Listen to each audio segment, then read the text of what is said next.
ഇന്ന് സംസ്ഥാന ബജറ്റായിരുന്നു. അതായത് നമ്മുടെ MLA ധനകാര്യ വകുപ്പ് മന്ത്രി KN ബാലഗോപാലിന്റെ അവസാനത്തെ ബഡ്ജറ്റ്, 6ാമത്തെ ബഡ്ജറ്റ്. ഇനി നിയമസഭാ തെരഞ്ഞെടുപ്പിലേക്ക് പോവുകയാണ്. അതുകൊണ്ട് ഇനി ഈ മന്ത്രിസഭയുടെ കാലത്ത് ഇനിയൊരു ബഡ്ജറ്റ് ഉണ്ടാവില്ല. അദ്ദേഹത്തിന്റെ ബഡ്ജറ്റിൽ പറഞ്ഞിരിക്കുന്നത് എന്താണെന്ന് അറിയാമോ?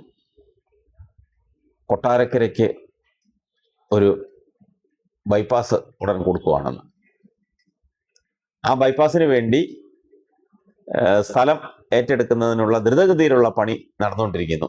അതിനുവേണ്ടിയുള്ള ഫണ്ട് കിഫ്ബി വഴി അനുവദിച്ചു കഴിഞ്ഞു എന്നുള്ളതാണ് അദ്ദേഹം ഇന്ന് രാവിലെ പ്രഖ്യാപിച്ചത്. അത് മാത്രമല്ല, വേറെയും നിലമേലും ചടയമംഗലത്തും ആയൂരും ഒക്കെ MC റോഡ് കടന്നു പോകുന്ന ഈ സ്ഥലങ്ങളിലൊക്കെ പുതിയ ബൈപ്പാസുകൾ നിർമ്മിക്കുമെന്ന് വാഗ്ദാനമാണ്. നമുക്കറിയാം, ബഡ്ജറ്റിൽ ഉൾപ്പെടുത്തുകയും പറയുകയൊക്കെ ചെയ്യുന്നത് 100% നടക്കണമെന്നില്ല. അതൊക്കെ ഒരു വാഗ്ദാനങ്ങളാണ്. നടന്നാൽ നടന്നു, ഇല്ലെങ്കിൽ ഇല്ല. കിട്ടിയാൽ ഊട്ടി, ഇല്ലെങ്കിൽ ചട്ടി എന്ന് പറയുന്ന പോലെ. ഏതായാലും കൊട്ടാരക്കരക്കാർക്ക് വീണ്ടും ഒരു പ്രതീക്ഷ അദ്ദേഹം ഇന്നത്തെ ബജറ്റിലൂടെ തന്നിരിക്കുകയാണ്. കൊട്ടാരക്കര പുലമൺ ജംഗ്ഷനിൽ ട്രാഫിക് കുരുക്കൊക്കെ അല്ലെങ്കിൽ ട്രാഫിക് ബ്ലോക്കൊക്കെ ഒഴിവാക്കാൻ ബൈപ്പാസ് വരും എന്ന് തന്നെയാണ് അദ്ദേഹം പറയുന്നത്. അതിനായി കിഫ്ബിയിൽ വഴി പണം അനുവദിച്ചിട്ടുണ്ട് എന്നുകൂടി അദ്ദേഹം പറയുന്നു. അത് എത്ര രൂപയാണെന്ന് അറിയാമോ? 110 കോടി 36 ലക്ഷം രൂപ. 110 കോടി 36 ലക്ഷം രൂപ കിഫ്ബി വഴി അനുവദിച്ചു ബൈപ്പാസിന് വേണ്ടി സ്ഥലം ഏറ്റെടുക്കാൻ. ബാക്കിയുള്ള പണികൾക്കല്ല, സ്ഥലം ഏറ്റെടുക്കാൻ മാത്രം. കഴിഞ്ഞ ആഴ്ച നമ്മൾ അതിന്റെ ഒരു ഗുണഭോക്താവ്, ഈ പൈസ കിട്ടുന്ന ഈ സ്ഥലം, ഇതിനുവേണ്ടി സ്ഥലം ഏറ്റെടുക്കുന്ന വീടും സ്ഥലവും ഉൾപ്പെടെ നഷ്ടപ്പെടുന്ന ഒരു ഗുണഭോക്താവ്, അതായത് ജോസ് പാറക്കൽ, അദ്ദേഹവും അവിടുത്തെ വാർഡ് കൗൺസിലറും ഒക്കെ പറഞ്ഞത് നമ്മൾ കേട്ടതാണ്. ഇന്നേ വരെ ഞാൻ ഇന്ന് രാവിലെയും അവിടുത്തെ അതിന്റെ ഒരു ഗുണഭോക്താവിന്, ഈ പൈസ കിട്ടുന്ന സ്ഥലം കൊടുക്കുന്ന ഒരാളിനോട് സംസാരിച്ചപ്പോൾ അവർക്ക് ആർക്കും ഇതുവരെ ഒരറിവുമില്ല. പണം കിഫ്ബി വഴി അനുവദിച്ചു, അത് കിട്ടും, അത് ഉടൻ അതിന്റെ നടപടിക്രമങ്ങളെല്ലാം പൂർത്തിയായി വരുന്നു, അതിന്റെ ദ്രുതഗതിയിൽ നടക്കാൻ പോകുന്നു, സ്ഥലം ഏറ്റെടുക്കാൻ പോകുന്നു എന്നൊക്കെ ധനകാര്യ വകുപ്പ് മന്ത്രി പ്രഖ്യാപിക്കുമ്പോഴും അത് ആവർത്തിക്കുമ്പോഴും ഈ പൈസ ആർക്ക് കൊടുക്കുന്നു, ആർക്ക് കിട്ടുന്നു അവർക്കറിയില്ല.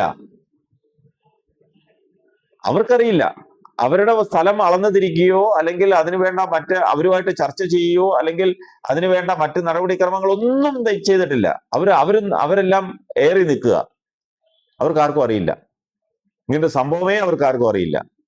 സാറ്റലൈറ്റ് വഴി ഒരു സർവേ നടന്നു, അതനുസരിച്ച് മഞ്ഞക്കുറ്റിയും കൊണ്ടിട്ടു. ഇതെല്ലാം കഴിഞ്ഞ ദിവസം പറഞ്ഞതാ. ഒരു ആവർത്തന വിരസത വേണ്ട എന്നുള്ളതുകൊണ്ട് അതിന്റെ കൂടുതൽ കാര്യങ്ങളിലേക്ക് പോകുന്നില്ല. പക്ഷെ വീണ്ടും ധനകാര്യ വകുപ്പ് മന്ത്രി ബജറ്റിലൂടെയും അല്ലാതെയും കാണുന്നിടത്തും അത് എല്ലാം പറഞ്ഞുകൊണ്ടേയിരിക്കുന്നത് ബൈപ്പാസിന് വേണ്ടി സ്ഥലം ഏറ്റെടുക്കാൻ പൈസ അനുവദിച്ചു, ഉടൻ നടക്കും, എല്ലാവർക്കും പൈസ ഉടൻ കൊടുക്കും എന്നൊക്കെ പറയുമ്പോഴും ആളുകൾ പരസ്പരം അങ്ങോട്ടും ഇങ്ങോട്ടും, അതായത് ഇതിന്റെ ഗുണഭോക്താക്കൾ, ഈ പൈസ ലഭിക്കുന്നവര്, കാരണം ഈ സ്ഥലം നഷ്ടപ്പെടുന്നവര്, വീടും സ്ഥലമൊക്കെ നഷ്ടപ്പെടുന്നവര് പരസ്പരം അവര് മുഖത്തോട് മുഖം നോക്കി അവര് ചിരിക്കുക. കാരണം അവർക്കാർക്കും ഒരറിവുമില്ല. എത്ര രൂപ നിങ്ങൾക്ക് കിട്ടും, എത്ര രൂപ നിങ്ങൾക്ക് കിട്ടാൻ സാധ്യതയുണ്ട്, ഇതൊന്നും അവർക്കറിയില്ല. ഒരു ഉദ്യോഗസ്ഥരും അവരോട് പറഞ്ഞിട്ടുമില്ല. എല്ലാം ഊഹാപോഹങ്ങളും ഏറിൽ നിൽക്കുന്നതും മാത്രമാണ്. അപ്പൊ അതുകൊണ്ട് എൻ്റെ ഒരു അഭിപ്രായം ധനകാര്യ വകുപ്പ് മന്ത്രി ഇങ്ങനെയും ആളുകളെ പറഞ്ഞ് മോഹിപ്പിക്കരുത്, അത്രേ എനിക്ക് പറയാനുള്ളൂ. അതുപോലെ നിലമേലും ചടയമംഗലത്തും ആയൂരുമൊക്കെ പുതിയ ബൈപ്പാസുകൾ നിർമ്മിക്കും. അതിനുവേണ്ടി എത്ര രൂപയാ? 5317 കോടി രൂപ. MC റോഡ് വികസനം ആദ്യഘട്ട പദ്ധതി ബഡ്ജറ്റിൽ പ്രഖ്യാപിച്ചു. 5317 കോടി രൂപ കിഫ്ബി വഴി ഇതിനായി വകയിരുത്തിയെന്ന് ധനമന്ത്രി അറിയിച്ചു. വകയിരുത്തിയതാണേ, അനുവദിച്ചല്ല, വകയിരുത്തി ബഡ്ജറ്റില്. അപ്പം ബഡ്ജറ്റിൽ വകയിരുത്തിയാൽ ഇനി അടുത്ത സർക്കാർ വേണം അതിനുള്ള കാര്യങ്ങൾ നടത്താൻ. പണം വേണ്ടേ?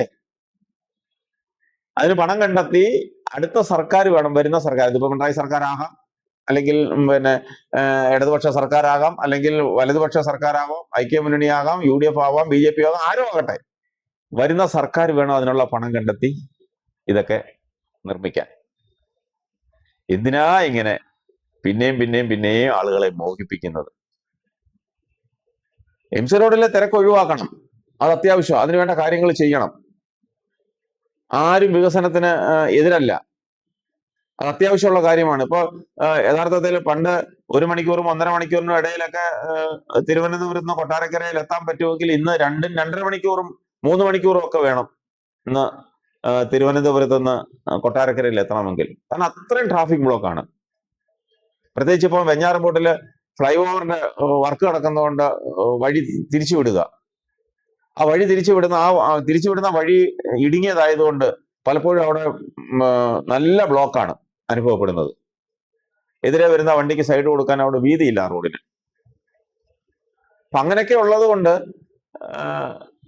സമയം ഏറെ എടുക്കും തിരുവനന്തപുരത്ത് നിന്ന് കൊട്ടാരക്കരയിൽ എത്താൻ, അല്ലെങ്കിൽ കൊട്ടാരക്കരയിൽ നിന്ന് തിരുവനന്തപുരത്ത് എത്താൻ. ആ സാഹചര്യങ്ങളൊക്കെ ഒഴിവാക്കണം. നല്ല റോഡ് വേണം. നാട് വികസിക്കണമെങ്കിൽ നല്ല റോഡ് വേണം. ആദ്യം നല്ല റോഡാണ് വേണ്ടത്. അപ്പൊ ഇന്നത്തെ ബഡ്ജറ്റ് പ്രസംഗം കേട്ടതുകൊണ്ട് അഭിപ്രായം പറഞ്ഞു എന്ന് മാത്രം.